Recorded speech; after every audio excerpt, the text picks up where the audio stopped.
What's up, YouTube? This is a short video on how to delete previously recorded music on your Infiniti music box.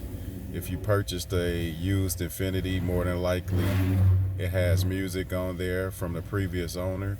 So I'm going to go through it real quick and show you how to delete previously loaded tracks on your music box. First thing first, you can hit the menu button on the display, or you can use your dial.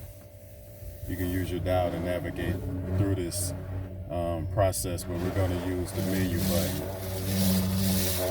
So you're going to go to menu button, and then you're going to use your dial to toggle down. Use your dial to toggle down the music box settings. And once you get the music box settings, you want to toggle down to delete songs from music box.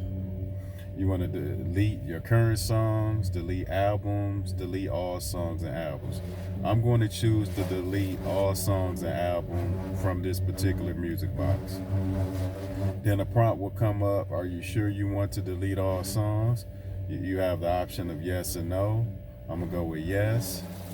This operation may take some time, please wait. So at this time, it's currently deleting the music off of the music box while I'm getting a car wash. So if you go down here, this is a CD, DVD player. You can watch movies, you can watch DVD movies and CDs. So every time you load a CD in that contains music, it will automatically record it to your music box, but you do have the option of stopping the recording. So that's how you install music back on the music box. You just put a CD, a musical CD in, and it will automatically start recording, or a prompt will come up asking, do you want to start the recording process?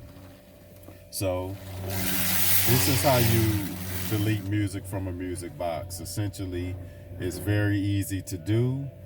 And now you can delete all the previous music that was on there, and you can start downloading your own music. I hope this video was helpful. Thanks for watching.